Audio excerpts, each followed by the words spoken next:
کبھی آپ نے اپنے دل میں یہ سوال پوچھا ہے کہ میں ایک ہی دعا بار بار کیوں مانگتی ہوں؟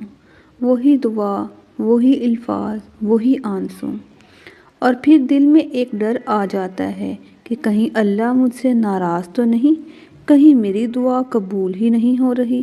لیکن حقیقت یہ ہے کہ دعا قبول نہ ہونا ہمیشہ انکار نہیں ہوتا، اکثر یہ اللہ کی خاموشی رضا ہوتی ہے۔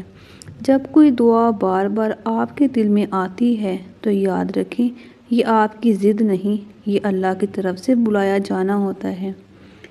اللہ تعالیٰ خود اس دعا کے ذریعے آپ کو اپنے قریب رکھنا چاہتا ہے، کیونکہ کچھ دعائیں ایسی ہوتی ہیں کہ جو صرف مانگنے کے لیے نہیں ہوتی، بلکہ بندے کو سجدے میں رکھنے کے لیے ہوتی ہیں۔ ہم اکثر یہ دیکھتے ہیں کہ ہمیں کیا نہیں ملا، لیکن یہ نہیں دیکھتے کہ اللہ نے ہمیں کن چیزوں سے بچا لیا ہے۔ ہو سکتا ہے جس چیز کی آپ دعا کر رہے ہیں، اگر وہ آج مل جائے تو وہ آپ کے صبر، ایمان یا دل کے سکون کو نقصان نہ پہنچا دے۔ اسی لیے اللہ یا تو وقت بدل دیتا ہے یا راستہ بدل دیتا ہے، لیکن بندے کو کبھی خالی نہیں لوٹاتا۔ نبی کریم صلی اللہ علیہ وآلہ وسلم نے فرمایا کہ بندے کی دعا 3 طریقوں سے قبول ہوتی ہے۔ یا تو وہی چیز مل جاتی ہے، یا اس کے بدلے کوئی مصیبت ٹل جاتی ہے، یا پھر اللہ اسے آخرت کے لیے جمع کر لیتا ہے۔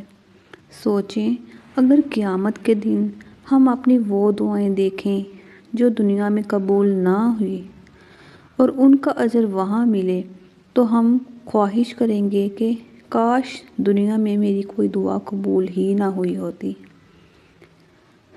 ایک ہی بار دعا بار بار مانگنا، ایک ہی دعا بار بار مانگنا اصل میں اللہ پر بھروسے کی علامت ہے، اور اللہ کو وہ بندہ بہت پسند ہے جو تھک کر بھی مانگنا نہ چھوڑے۔ یاد رکھیں، اللہ کی طرف سے دعا کا جواب 3 شکلوں میں آتا ہے: ہاں، ابھی نہیں، یا میں تمہیں اس سے بہتر دوں گا۔ بس ہمارا کام مانگتے رہنا ہے، امید کے ساتھ، یقین کے ساتھ اور صبر کے ساتھ، کیونکہ اللہ دیر کرتا ہے، انکار نہیں، اور جس دعا میں آنسو شامل ہوں وہ دعا کبھی ضائع نہیں جاتی۔